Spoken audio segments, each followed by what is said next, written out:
Hey guys, welcome back to the channel. I'm Lugness Monster. Today I'll be reviewing the Star Wars The Black Series Return of the Jedi 40th Anniversary Wicket.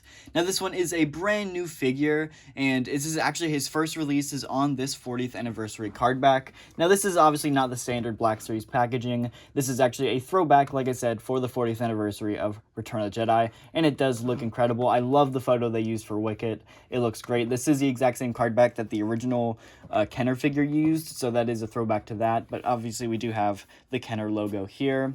Flipping around to the back, we do have the lineup of the rest of Wave 1, so you can go ahead and pause that if you'd like. There is no bio on this figure, which is interesting, but yeah, pretty cool figure. It's interesting that like the bubble here is a normal size bubble, but Wicket only takes up that much of the bubble, so obviously they did throw in some extra accessories. So let's crack this guy open and take a closer look. So here we have Wicket out of the box, and I gotta say, this is a really tiny figure.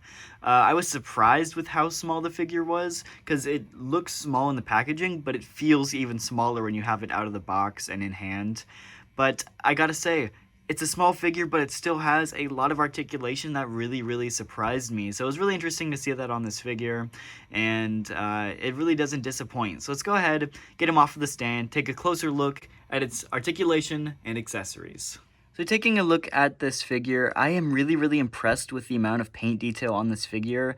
So it is a smaller figure, but I think because of that, they did go ahead and compensate by adding a lot of additional paint apps. So there is a wash on this, I guess, poncho piece, and it looks really awesome. I do like the detail that it adds, as well as there's some nice, I guess, fur paint as well. Even in the face, I love how they managed to make the eyes, like, reflective. I don't know if that makes sense, but it looks super cool, and I really like how they managed to do that. Hasbro always knocks it out of the park with their alien sculpts, and this Ewok is no exception. It literally looks like a teddy bear, and they pulled it off great. He even does have some paint for the hands and feet. Now, believe it or not, the poncho piece here actually can come off, and you have this underneath, so it does reveal a little bit articulation. I don't believe he has butterfly joints in there, but I could be wrong. It's nope, he might have butterfly joints.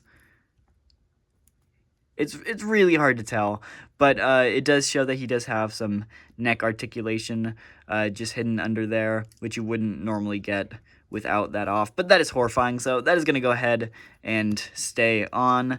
And then yeah, let's go ahead and look at the articulation. So he can go ahead and go up into a T-pose, which is pretty cool. So great arm articulation. Obviously can go all the way around. His joints are a little, like, soft almost, like the plastic soft, so it's a little hard to bend, but he can get to past 90 at the elbows, which kind of surprised me for this sculpt. Then he does have, I believe it's a hinge here at the wrist. No, it's actually a vertical hinge at the wrist. So pretty cool there. I believe he does have the same thing on... No, he does have a horizontal hinge on this hand, and then a vertical hinge on that hand. So pretty interesting there. He does have a lot of articulation at the, I guess, ab area, or I guess above the abs. But looking at the legs, he can kick up quite far, and he can kick back a decent amount. No knee articulation, but he can... he does have ball joints at the thighs, so a ton of articulation there. And he does also have rockers and pivots at the ankles. So decent articulation for a figure this small. I'm actually really impressed. Looking at all of his accessories, he does come with a lot of different Ewok tools. Obviously, the spear is the coolest one because that is what Wicket is known for. He does have a little bit of paint there for the arrowhead. So really liking that. We're going to go ahead and give Wicket his spear here. That one is the one that I think I'm going to go with for Wicket. So I might give some of these tools to future Ewoks. But I really love the bow and arrow because you can actually put the arrow in the little hole here. So the bow can do that, which is super cool. And as you can just see, it just launched. But that's a super cool feature, and I really like that they added that. So I absolutely love that. One of my favorite accessories. We do have these two. Unfortunately, this thing doesn't have any paint on it, and so it looks a little funky. But then we do have this as well. Not really sure what these are, but they look pretty cool, and I'm really glad they did include them as accessories if you did want them. Anyway, first up for comparisons, unfortunately I don't own any other Ewoks to compare Wicket to, so I do apologize for that. I'll probably pick up some more here in the future, but we do have the two versions of Yoda. We do have, of course, the newer mold that is the correct scale to Empire Strikes Back, and then we do have the Force Ghost variant of the original mold, and as you can see, there is quite a bit size difference here. The original one is overscaled, but it is just a little bit taller than the Ewok. And then we do have the 2-scale Yoda, which is just a little shorter than the Ewok. So pretty interesting to see the size there. Comparing to the Ewok to some more of the other shorter characters we do have in the line, we do have Omega on the left, and we do have Quill from The Mandalorian on the right. Like, again, you can totally see the scale difference here and how small Wicket actually is of a figure, because Quill is a very short figure. So comparing that to Wicket here, Wicket only goes up to his waist. So yeah, he's a very short figure. And now moving up to some full-scale figures, as you can see, they're much taller, and I had to move my camera to adjust because these are very tall figures. Now, obviously, these are two figures, Luke and Leia from Endor, that Wicket would have actually talked to and been with. I guess not talked to. I guess he would have yub-nubbed to them, but he would have interacted with them. So these are the perfect outfits for this scene, and you can definitely see the scale difference here. But yeah, he looks great, and I think he's gonna look great on your Endor shelf. Really, really excited for this guy.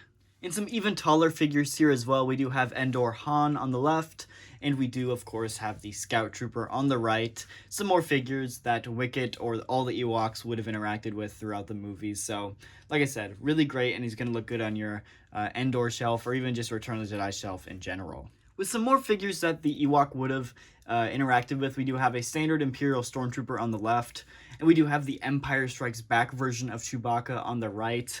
And as you can see, Chewbacca is completely out of frame. You can't even see his head. So yeah, the difference between these two figures is a ton. And I think I like it. I like that they stayed true to the scale. I'm not a huge fan of paying full price for a Wicket figure, but I like how the scales are consistent. And then last up for comparisons, the Ewoks definitely interacted with C-3PO and R2-D2. So we do have the Mafex versions of both here on the left and the right. And I gotta say, these guys look incredible. Now, I haven't done a review on these figures yet, and I'd like to at some point. But yeah, I love how screen accurate these guys look. Regardless of their articulation, they look incredible, and they're gonna look good on your Return of the Jedi shelf next to Wicket. So yeah, overall, I really do like this figure. Is he worth $24.99 though?